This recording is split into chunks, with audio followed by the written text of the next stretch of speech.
Hello and welcome to Taking You to School with Dr. Tom Prichard. I am your co-host, JP, John Poz from the two-man power trip of wrestling. And of course, joining me is the former WWE World Tag Team Champion, 8-time Smoky Mountain Wrestling Tag Team Champion, and one of the greatest trainers ever in the history of professional wrestling, the Doctor of Desire himself, Tom Prichard. Dr. Tom, how you doing today, sir? John, I am doing so great today. You wouldn't believe, man. With everything going on the last couple days, last week, man. What are you gonna do? You have to, you have to charge on, keep moving. So I'm doing great, doing tremendous. Of course, the passing of Beautiful Bobby Eaton that just occurred a few days ago. R.I.P. Beautiful Bobby.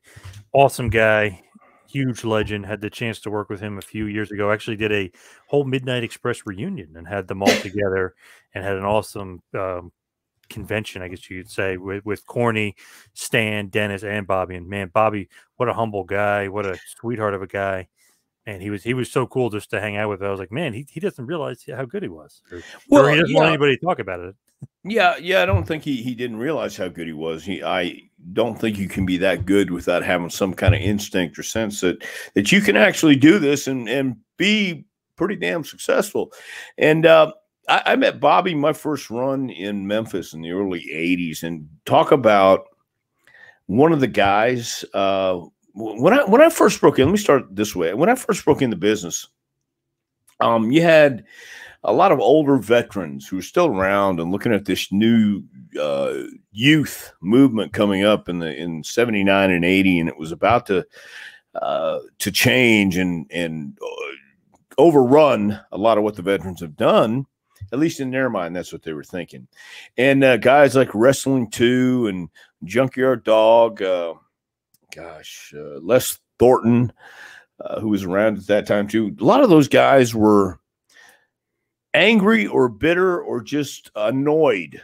And now I understand why, because young guys come in thinking they know everything or assume they know everything. And a lot of the guys took offense, but you had some of those guys who also were cool veterans and would sit you down and talk to you and explain what you did in a reasonable manner. A guy like John Poz would do that in Los Angeles. Al Madrill was my partner, and he was a miserable son of a bitch for being only 30 years old at that time. And Al, if you hear this, I do love you, man, but you were a miserable bastard at that time. And I've told him that before. I did later on. But when I went to Memphis, it was a unique territory for me in the sense that I knew about Memphis kind of in my peripheral vision, if you will. I knew about Jerry Lawler, Bill Dundee, Coco Beware, the Dream Machine, and I had heard about Bobby Eaton throughout the business the short time I had been in and been around it. And Bobby was such an easygoing guy, even compared to the rest of the easygoing guys. Dutch Mantell, I remember, as one of the most entertaining, excuse me, talented, creative talents in Memphis, and just had a way to tell a story and keep you engrossed, not only in the ring, but outside and in the locker room. The guys would be playing cards. Cards really wasn't my deal, and I just wasn't a very sociable fella back then. And I'm kind of bordering on not being sociable these days either. But Bobby Eaton was sociable with everybody. You really, when people say you couldn't find one person to say a negative thing about Bobby Eaton, that's the truth. And Bobby was this effortless talent, effortless wrestler who would go out and make it look so unpredictable and smooth all at the same time. You didn't have to worry about being in the ring with him. He if you were off center or you were out of place, he fit in right where he needed to be. He helped you get in the right place in the ring and follow through with what you needed to. So it's been a tough week. I listened to Jim Cornette's podcast today, and it was heartbreaking, just heartbreaking. I think he said a lot of the things we all wanted to say, but Jimmy and Bobby, Stan, Dennis, they have this unbreakable bond. They went to Louisiana together, Dennis and Bobby, and they broke ground. They pretty much hit records out there, Michael Hayes. They did. They did record-breaking crowds, and they were a huge part of the resurgence in Mid-South. And Bill Watts was a big fan of big guys, rugged guys, and Bobby, Dennis, and Ricky and Robert, along with Cornette. You know, they were, I want to say, average, maybe in height and weight, but the talent and that star quality was there. Now they're on the stage, and they had the opportunity to prove it. So Bobby took his rightful place as being one of the greatest, and coming off of that Alabama Jam every night. I mean, jumping from that turnbuckle, that's about 15, 20 feet in the air coming down, because he took a huge, huge leap. And I've taken that Alabama Jam before, and you don't feel, well, I didn't feel a thing, and I doubt anybody else did either, because Bobby was a consummate pro. So I will agree with you. He was probably the most humble guy I'd ever met in this business. But he also, I think, had that confidence you need to have as a main eventer, that confidence you need to have as a bona fide star. And that's what endeared him to everyone he ever met, from the promoters to the boys in the back to the fans. I know a lot of the fans were extremely upset as well. I mean, it's like it is a family member passing away, and I've had my crying spells. It's terrible, but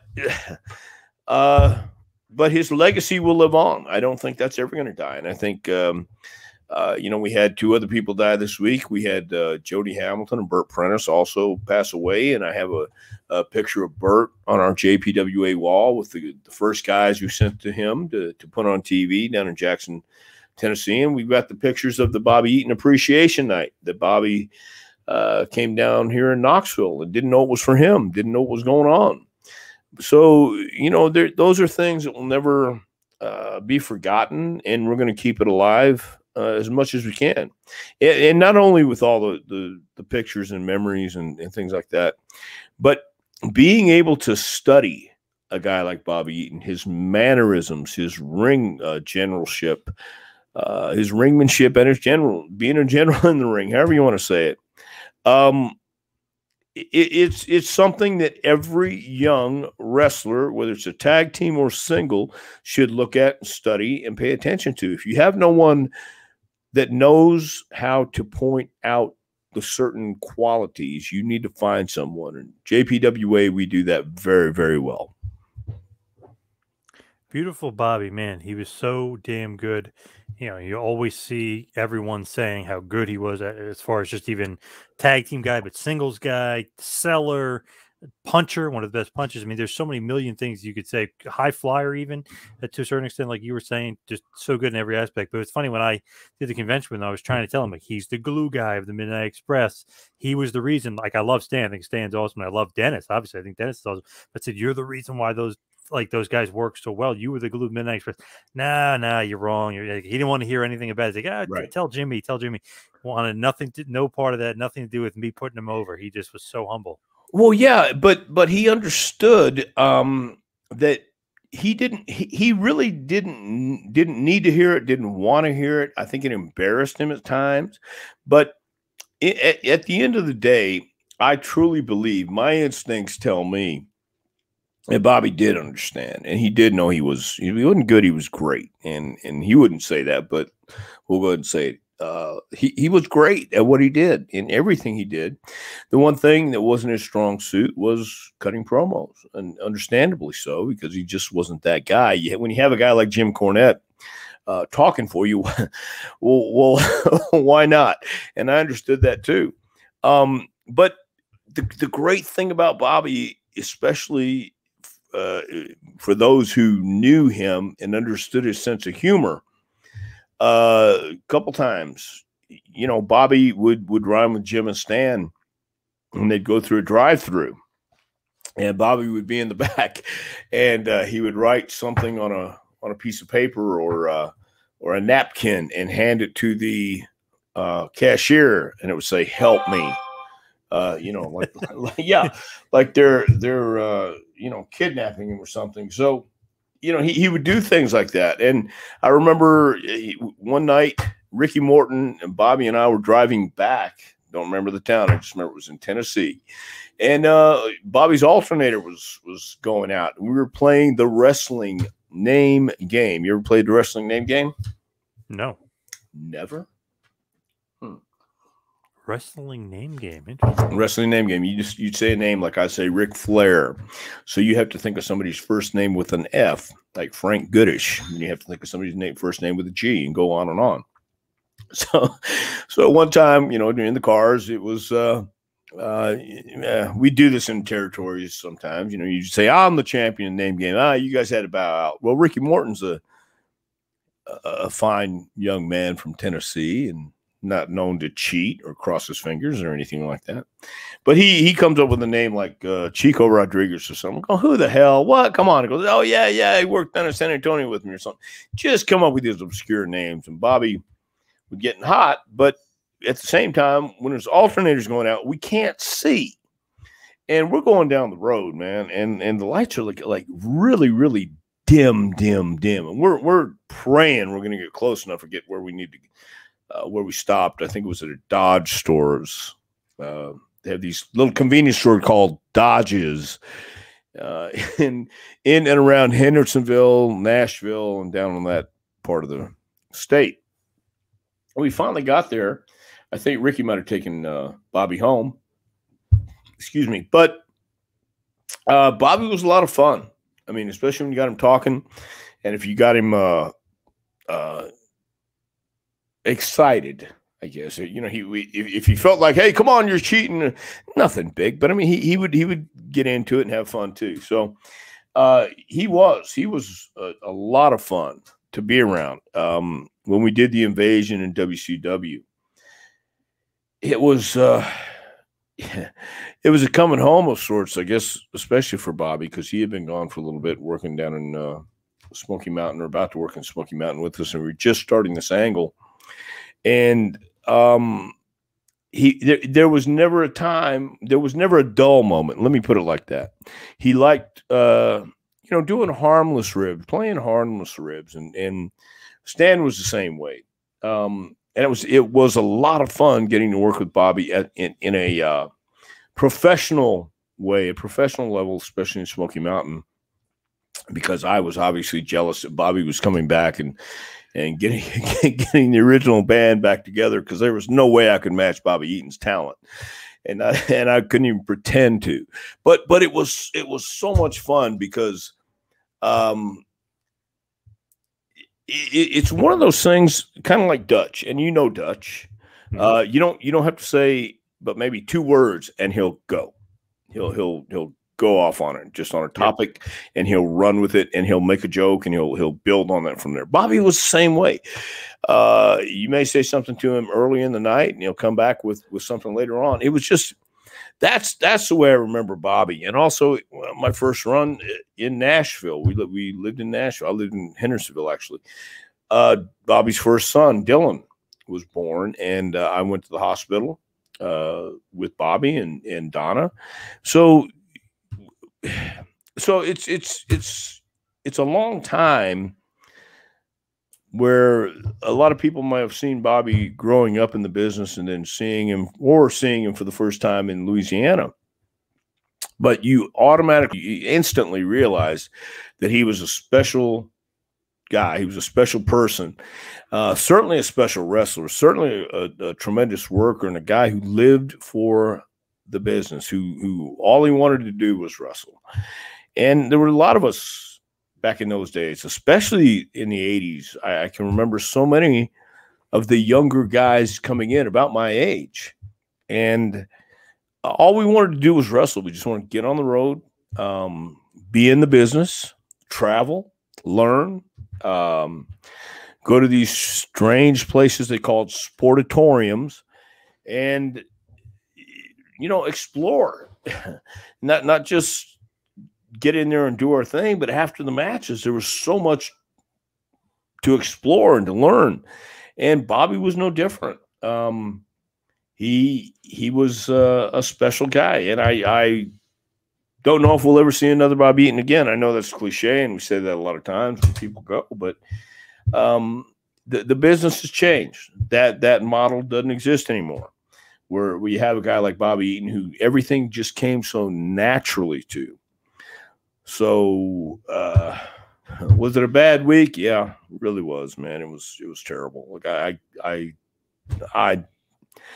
I don't know what else to do or say, after it happened, because I think we were all in shock, even though we knew he'd been sick, even though we knew he'd been in the hospital. I don't think anybody was ready for that, because a couple people had talked to him, I think the day he was released from the hospital and prior to. I know Stan talked to him, I think, the day after Charlotte, when we were all in Charlotte, and was just trying to see how he was doing. And I understand he talked to him and he was fine. So you never know. Nobody knows, but it just makes the world a little bit lonelier, I guess. What else do you say? I know he had just had a fall, I think, too, right? Is that why he missed Charlotte? He was in the he was in the hospital during the gathering, but I think he had fallen a couple weeks prior to that, maybe 3 or 4 weeks prior to that, and he wasn't.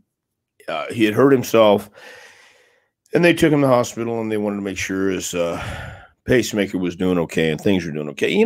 Donna had just passed away to his wife, and I can understand, because she was with him through thick and thin, and that's hard to find. That's a hard gig, and so that's easy for me to do. So I think when she left, and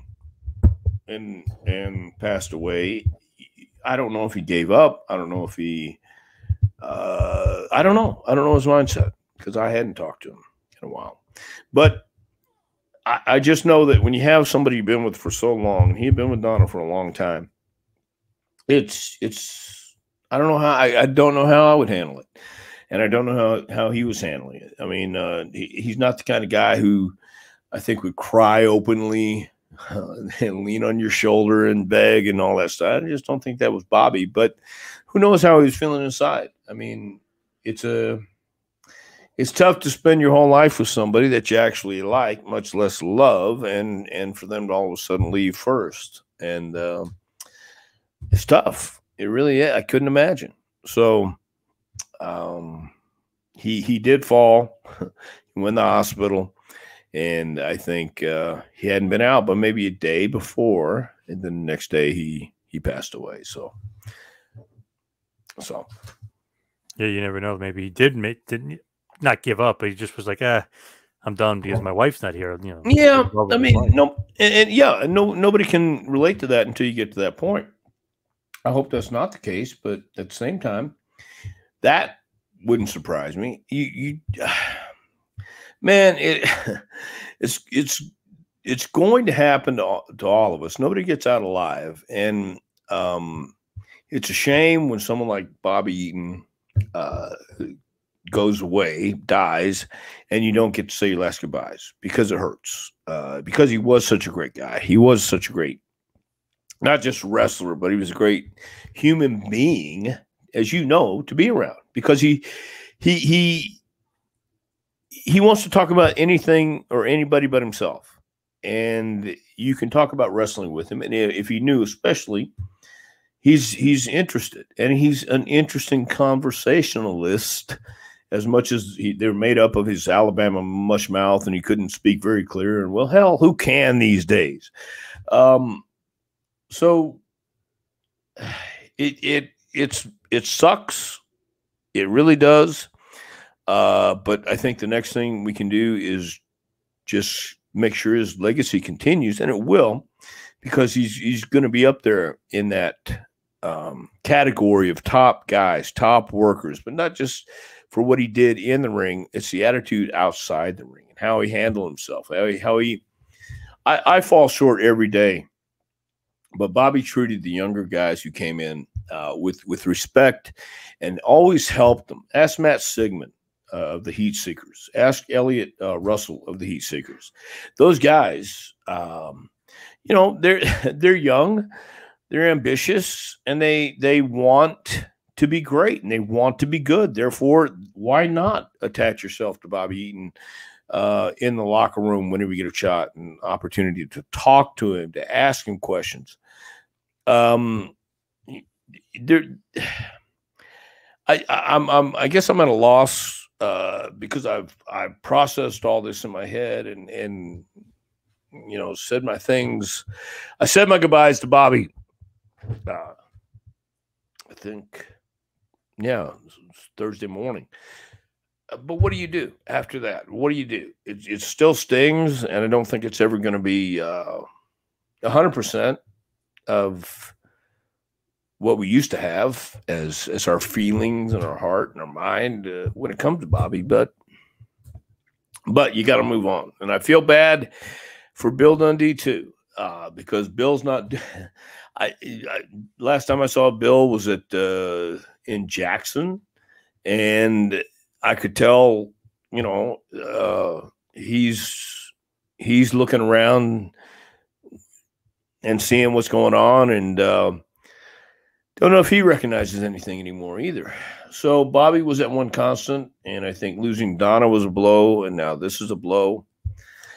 Jamie Dundee, the same thing. I know, Jamie is a very emotional guy, and I feel bad for Bill and Jamie. I feel bad for everybody. I feel bad for Bobby's kids. I feel bad for the people who loved him. So I feel bad for myself right now, but I'm going to get over that. I promise.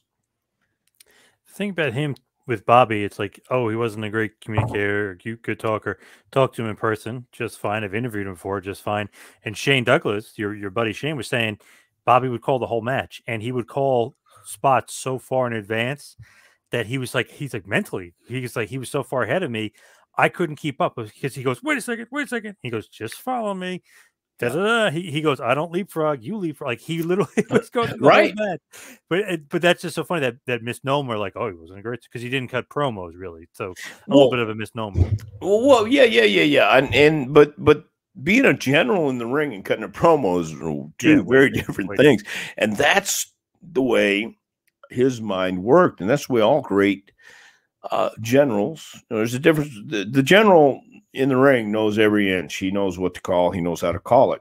Even if he doesn't, when he gets in there, once it happens, it all falls into place. And that's what I try to convey when we're teaching. It's got to be a second nature deal. You gotta survey the land, so to speak. What are the people how many people do you have out there? What are the fans into? What are the fans buying? What's the vibe here? And to be able to read that, to be able to feel that is it's a talent that guys like Flair, yes, guys like Hogan, guys like Rock, guys, those top guys, the very top guys, that's what they can do, because they know not every crowd wants a Eduardo Carpentier Luthez technical extraordinary match. And I'll bet you not one person listening to this podcast besides you would know who Luthez or Eduardo Carpentier is or was. But that's, you have to understand what they want. What is the mix? When the Midnight and Rock and Roll went to Mid-South, it was a wrestling territory. And they knew how to wrestle. Both teams, they were familiar with each other, no doubt. But they mixed the wrestling with the brawling, with the theatrics, with all of the entertaining parts of professional wrestling while being authentic at the same time. That was the formula. That was the recipe. And that was magic when they created it, because you had 5 guys who knew how to create and knew how to be professional wrestlers, professional wrestling personalities, and they understood that. When they came into Mid-South, they were young, but they had been wrestling for a while. Bobby started, I think, when he was like 15 or 16 years old in Alabama. So he had a few years, between 4 or 5 years before he hit 20 years old. And so he that 5 years was a standard back then. They would say, they being all the boys, however the conversation would come up, they would say it would take about 5 years of a rookie working consistently 5 to 6 nights a week, sometimes 7, to understand and learn how to call a match and to listen and to be led. And back then you had guys who were 20 years into their prime or past their prime or whatever it may be, guys in their 40s. And yes, even in their 50s, go out there and their job was to help the younger guys listen and feel the atmosphere, the crowd, the environment, and in this town this works, in this town that doesn't work, and to get your education on the road, and to learn how to spend your money wisely, and to make people invest in you, to believe in you, and they did. And Cornette told the story. I've heard it before, but he told it again on his podcast about they tarred and feathered a young Magnum TA, and the fans saw Bobby's car, recognized his car at the hotel, and tarred and feathered Bobby's car. So it's like, now who gets that kind of heat these days? And what that it's a different culture, it's a different world, and it's a different business by everybody's means. But the fact that happened, the fact that was how wrestling fans felt about the business then, speaks volumes. People say, oh, well, they were just dumb rednecks. Well, I'll tell you, I've seen lawyers, I've seen judges, I've seen politicians, I've seen a lot of business people who went to wrestling, not just because, oh, they're going to humor you or humor their kids. No, it's because they had a genuine love for the passion and everything. They saw the guys, especially Mid-South. When you saw Duggan or DiBiase, there were a couple big badass son of bitches.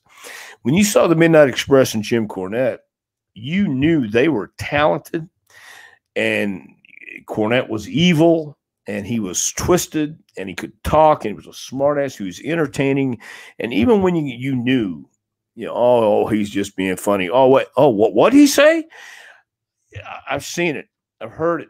Same way with the Rock and Roll Express. They were great opponents, and they meshed so well. It doesn't happen today, in my opinion, because you don't have the same attitude as a Bobby Eaton or any of the Midnight Express or the Rock and Roll Express or any of those guys that really popped the territory during that time. And I believe that's what wrestling is about. It's about your attitude, how you carry yourself to the ring. Do you believe it? If you believe it, then they'll believe it. If you're that good, you have to think, shoot, but work. And that's what Jim Cornette has done his entire life. He continues to do it. And Bobby didn't have to say a whole lot. His actions spoke for themselves. And they were so far and above everybody else at that time. They made waves throughout the business. And there's no doubt that the Midnight Express, and especially Bobby Eaton, deserves their place in history. So you know what, and I know I'm rambling, but I don't know what else to say right now, John. I really don't. It's interesting with him that so many guys loved him, even Goldberg, which is the infamous story. I know a lot of people have mentioned this, and Goldberg has mentioned this, obviously, was that he wanted to lose to him. I know he did not quite understand the business as well as you maybe should at this point, but he respected Bobby so much and was like, man, he's like, I'm going to lose a streak. I should lose it to Bobby Eaton. And obviously, Kevin Sullivan and Bischoff and the guys were like, no, you got to lose it to somebody that right, like on the rise. Bobby's kind of on the downturn, being more like the trainer role or more the helping the guys out role, the veteran role. But Goldberg didn't understand. He's like, I respect this guy so much. He should beat me for the streak. Well, and here's the thing on that real quick, and I will address that. I've met Goldberg a couple of times. When he came to WWE, he didn't know me from Adam. But he was always cordial, always nice, and respectful. I think a lot of times it just depends on the timing and the mood and the environment you're in.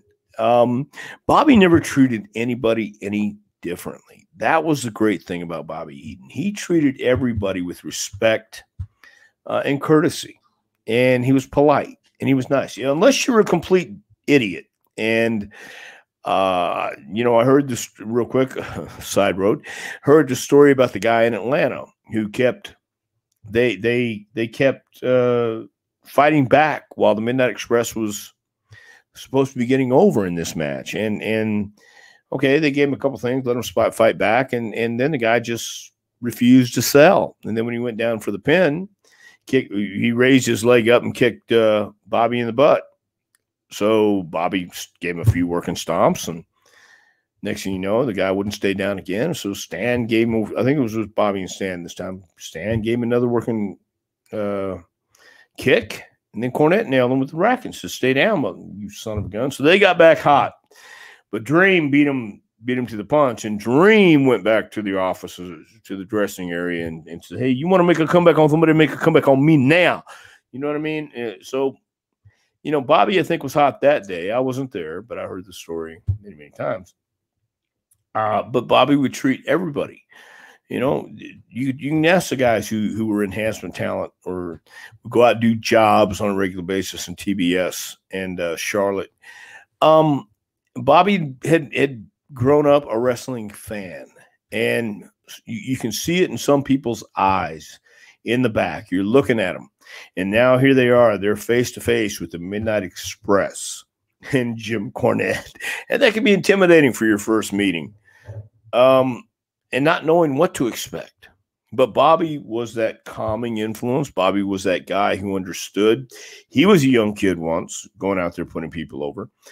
Now, if you can do your job well and do what you're supposed to do, maybe we'll give you something, because it's business. When you go on TV, you're getting over, you're selling yourself. And Goldberg was one of those guys, I think, not only experienced it through Bobby, but he noticed Bobby, the way he treated everyone else in the locker room and outside. So Goldberg gets a bad rap from a lot of people, and he may have kicked Brett in the face, and I don't condone that or don't say that was a great thing to do or any fun for anybody. But, you know, for him to come up and say, of all the guys here, I would rather have this guy beat me and in my streak. It does. It speaks volumes for the respect that Bobby Eaton carried everywhere he went in the locker room. There was a great story. Excuse me. There was a great story about, I think it was the Midnight Express, Midnight Express and Dr. Death, Steve Williams against the Freebirds, Garvin, Hayes, and Gordy.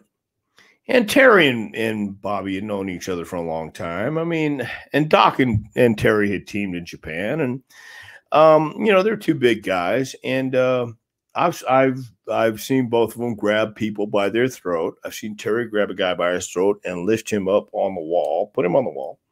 I've seen Doc grab more than a couple people by their throat and put them up against the wall. I saw Doc headbutt a guy one time in Louisiana too. That's scary. But Doc was also another gentle giant. As long as you respected him, he respected you. And so apparently they went out and had a match. Freebirds against Dr. Death and the Midnight Express. Bobby and I think it was Stan. And as they come back or in the ring, Garvin, Doc nailed Jimmy Garvin with a chair, I think, as the story goes. And Garvin didn't sell. So Doc said, okay. And then he just cracked the chair over Jimmy's head. And Jimmy got hot at the ring, which is not a good thing to do with Dr. Death at that time. And eventually it calmed down, and DQ threw the match out, and everybody's going back to the locker room. Apparently, I guess it was the Freebirds went back first. Then here come the Midnights. and Doc said something to Garvin. Garvin said something back, and Doc wanted to go at him. And then it was Bobby who said, "Hey, we're not just here to get you all over." And everybody was stunned because Bobby never said a word. So it was Bobby got hot about little things like that because you could see that maybe, and I don't know this because no, I wasn't there. And if Michael Hayes, which I don't know if I don't even know if we have 3 viewers on this, John, we discussed this. But if Michael Hayes is watching, maybe he could come on and refute this story. And I double dog dare you, Michael. But the point is, Doc was about to get hot, and Terry, I think Terry knew it just wasn't worth it, man. This is just baby stuff. And once Bobby spoke up, says, "Hey, we're not just here to get you all over," everybody was shocked back into like, "Oh my God, what are we doing? What are we doing? What are we arguing for?" And it calmed everything down. So he had that effect on people. It wasn't, that's why I say when people tell him how great he was, and he would say, "Oh, no, I truly believe he didn't want to hear it." But at the same time, when push came to shove, he wasn't a baby, he wasn't a pussy, he wasn't going to back down. And there was a time for that. And Bobby knew it.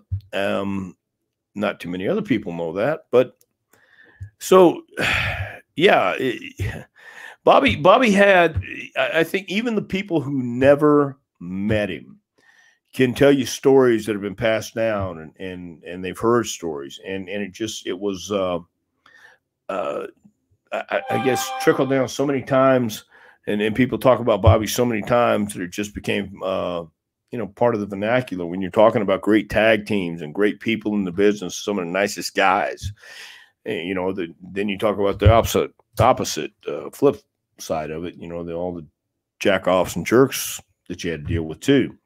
And you were happy when you got to work with the Midnight Express because of Bobby Eaton, because of Dennis Condrey and Stan Lane. And yes, Jim Cornette, as finicky or as temperamental as Jim can get, he also understood the business and he knew it was best for the business. And that's all he was looking to do. And I think that pretty much translated and was coexistent with those 3 guys. And that's what made them a special team. And that's what made Bobby special. And he was special to everybody who he came in contact with. So once again, my rant will pause. And of course, which everybody knows, but the great Bill Dundee story where he didn't want his daughter getting involved with anybody in the wrestling business. And he got really upset. And then he found out it was Bobby Eaton that she was involved with. And he was like, that's the one guy I'll kind of, let it slide for. Like, he'll let it pass. That's one of his guys. I mean, he took him to Mid-South and he booked him. And so he knew Bobby very, very well. And he was kind of one of his quote unquote guys. He loved Bobby.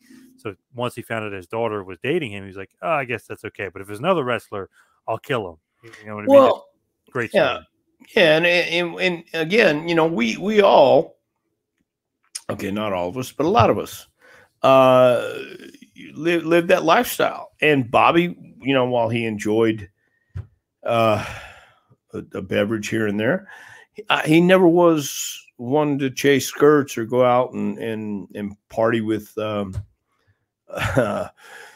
don't know if I can party with some of the women who would hang out afterwards. And that just wasn't Bobby's deal.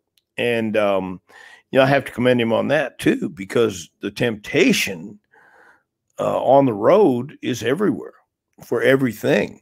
And a lot of us didn't know how to say no, but Bobby did.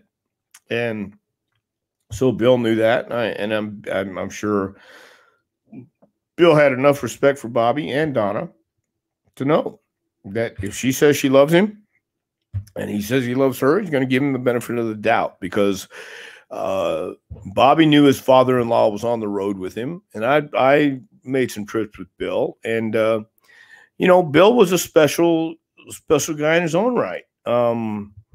He, a lot of people, man, I've had ups and downs with, because that's the nature of the business. But I've always liked Bill. I've always respected Bill. But he's always misread a lot of my communication skills.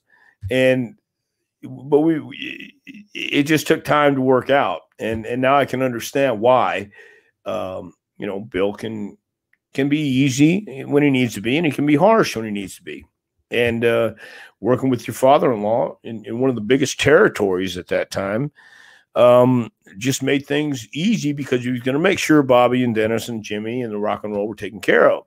Plus, they were drawing money, so it wasn't that hard. And but marrying Bill's daughter is something I don't know that I would want to take on, but Bobby did. So he must have loved her. I know he loved her. And it's just crazy to think that Dundee's laying down the edict, but as soon as he finds out it's Bobby, he's like, it's okay. Don't worry about it. Yeah, well, yeah, I think we all say things until we have to meet it. And we look at the situation and we say, okay, what is the lesser of two evils?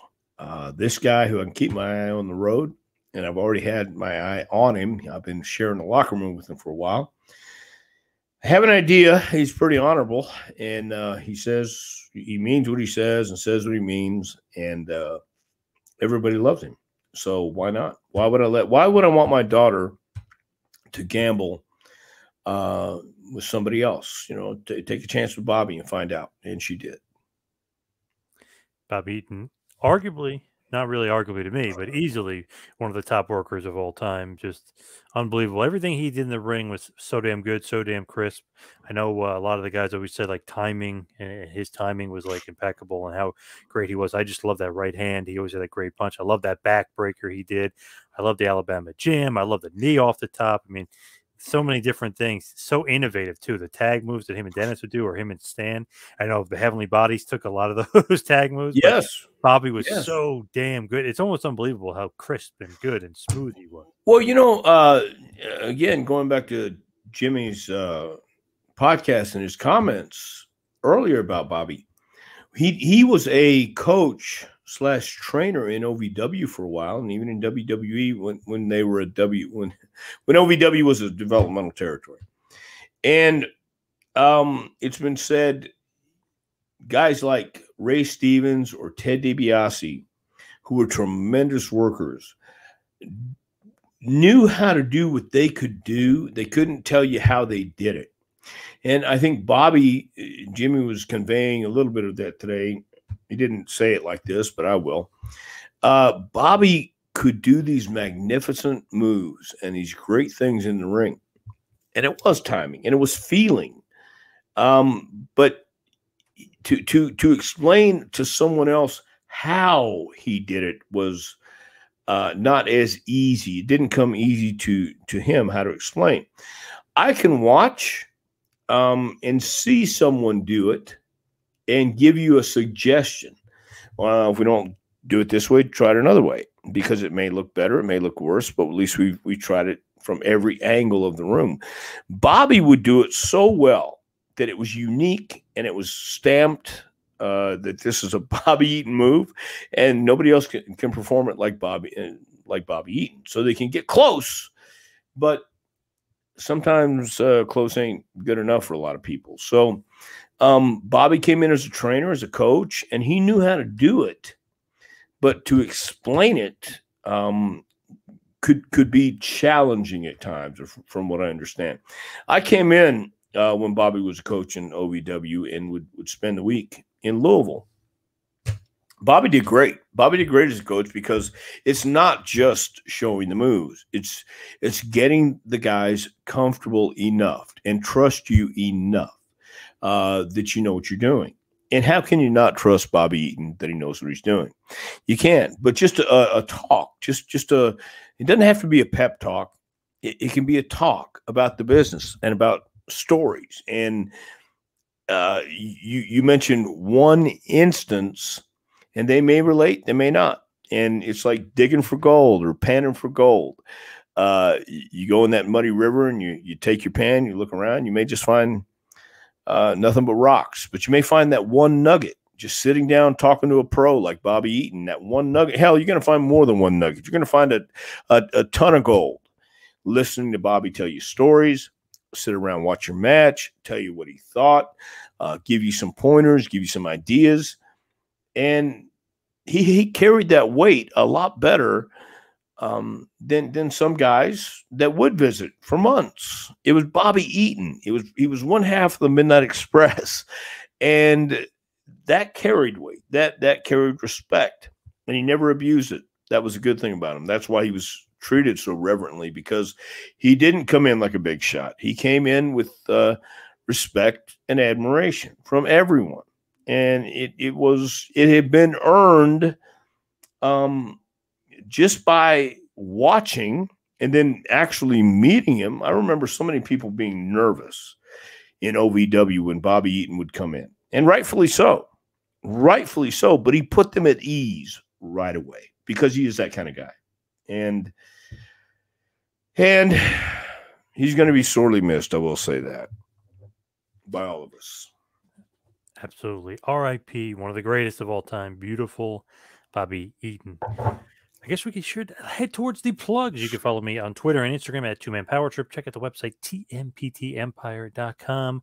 Follow Dr. Tom on Twitter at Dr. Tom Prichard. You could also check out Dr. Tom on ProWrestlingTees.com and check out the JPWA store as well. And, of course, the book, A Pro Wrestling Curriculum, Advice, Suggestions, Stories to Help the Aspiring Pro Get to the Next Level. Where can they get this awesome book? Before I even tell them where they can get that awesome book, I think the 2Man Power Trip is probably one of the most forceful and unrelenting podcast. I don't know if it's a network. Is there a network now, John? We're an empire, I guess. Most unrelenting empire there is out there. Okay, great. Thanks. All right. Yes. You can get the book. You can also find out about our next scheduled class, which I believe starts October 4th. I don't have my dates in front of me, but go to jpwrestlingacademy.com. You can get my book on the front page. Gives you all the information on there. And also you can look at the next set of classes. We are beginning our 6th week of our second to last class of 2021. The next class, October through December 10th, is the last class of 2021 for JPWA. Then we start back up in 2022. And all the information is on jpwrestlingacademy.com. Nice. Now, anything as far as where you're going to be anytime soon and coming up? Well, let me just say this. Who knows where I'm going to be anymore? I think I'm going to go where the bird flies, or the crow flies, or as the crow flies, or as the wind blows, something like that. I've got some seminars coming up. Altoona, I'm going to a benefit show in Nutley, New Jersey for IWF, Kevin Knight. This is for Mike Cammett. Ticket sales are doing very, very well, if not already sold out. But the IWF in Nutley, New Jersey, and for Imagine, easy for me to say, Imagine Wrestling with Mike Lettieri and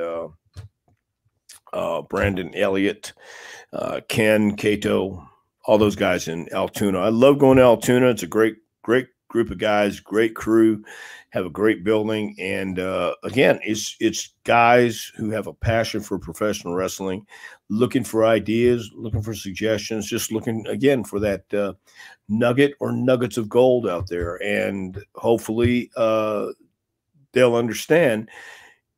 Just don't give up. If you really want to do this bad enough, if you want to do anything in life, just don't give up. You have to go for it. And it's not easy, but nothing worth doing or nothing worth working hard for is really that easy, I guess. Very true. Thank you, everybody, for tuning in this week. We'll see you right back here next week for a little Take You to School with Dr. Tom Prichard. See you next week.